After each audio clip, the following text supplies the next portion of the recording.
Friends எல்லாருக்கும் வணக்கம்.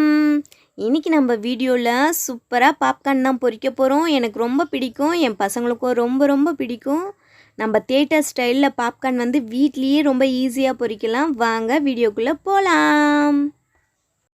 Popcorn பொரிக்கிறதுக்கு இந்த சின்ன கப்பில் 1 கப் அளவுக்கு சோளம் எடுத்து வச்சுருக்கேன். சோளம் வந்து நம்ம பாப்கார்ன் பொரிக்கிறதுக்குன்னு கேட்டு வாங்கணும். அப்போ தான் இந்த பொடி சைஸ் தருவாங்க, இல்லைனா நம்மளுக்கு பெரிய சைஸ் சோளம் தந்துடுவாங்க. 1/2 ஸ்பூன் அளவுக்கு மஞ்சள் தூள், 1/2 ஸ்பூன் சால்ட்டு, நல்லா 2 பெரிய ஸ்பூன் அளவுக்கு பட்டர் எடுத்து வச்சுருக்கேன். பட்டர் இல்லாதவங்க எண்ணெய் கூட சேர்த்துக்கலாம், ஒன்றும் பிரச்சனை கிடையாது. ஸ்டவ் ஆன் பண்ணிவிட்டு ஒரு குக்கர் அடுப்பில் வச்சுக்கிறேன். அதில் 2 ஸ்பூன் அளவுக்கு பட்டர் எடுத்து வச்சுருக்கோம் இல்லையா, அந்த பட்டர் சேர்த்துக்கிறேன். பட்டர் நல்லா உருகி வரட்டும். பட்டர்லாம் நல்லா உருகிடுச்சு. நான் அது கூடவே 1 ஸ்பூன் எண்ணெயும் சேர்த்துருக்கேன். நம்ம குக்கிங் யூஸ் பண்ணுற சன்ஃப்ளவர் ஆயில். அப்புறம் 1/2 ஸ்பூன் சால்ட் வச்சுருக்கேன் இல்லையா, அதையும் சேர்த்துக்கிறேன். 1/2 ஸ்பூன் மஞ்சள் தூள். இப்போ இது ரெண்டுத்தையும் நல்லா மிக்ஸ் பண்ணிக்கணும்.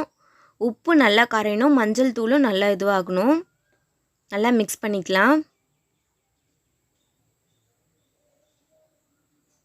உப்பு நல்லா கரைஞ்சாதான் எல்லா கார்ன்லேயும் உப்பு நல்லா ஒட்டும்.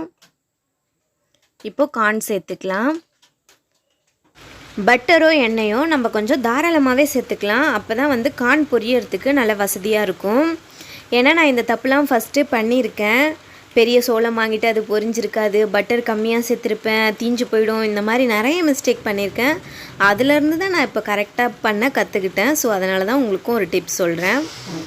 ஒரு 20-30 செகண்ட் அளவுக்கு நல்லா கலரி விட்டுட்டு நம்ம இப்போ மூடி போட்டு மூடிடலாம். விசிலும் தேவையில்லை, கேஸ் கட்டும் தேவையில்லை. நம்ம குக்கரோட மூடியை சும்மா மூடி வச்சிடலாம். நம்ம கரெக்டாக மூடி வச்சதுலேருந்து ஒரு 2லேருந்து 3 நிமிஷம் அளவுக்கு தான் ஆகும் பாப்கார்ன் பொரியறதுக்கு. நம்ம அங்கேயே வெயிட் பண்ணலாம். பாப்கார்ன் நல்லா பொரியிற சவுண்டு கேட்குது பாருங்கள்.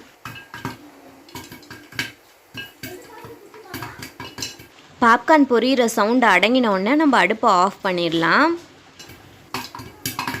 ஓகே, அடுப்பை ஆஃப் பண்ணிவிட்டு குக்கர் மூடியை திறந்தாச்சு. சூப்பராக பொரிஞ்சிருக்கு பாருங்கள் பாப்கார்ன்.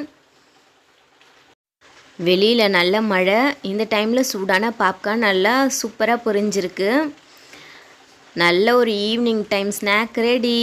நம்ம தியேட்டரில் சாப்பிட்ற மாதிரியே அதே டேஸ்ட்டுக்கு இருக்கும் பட்டர் பாப்கார்ன். நீங்களும் வீட்டில் ட்ரை பண்ணி பாருங்கள், எப்படி இருந்ததுன்னு கமெண்ட்ஸ் பண்ணுங்கள். இவ்வளோ நேரம் என்னோடய வீடியோ பார்த்ததற்கு ரொம்ப நன்றி. நம்ம சேனல் பிடிச்சிருந்தா சேனலை மறக்காமல் சப்ஸ்கிரைப் பண்ணிவிடுங்க. அடுத்த ஒரு வீடியோவில் சந்திப்போம். பாய்.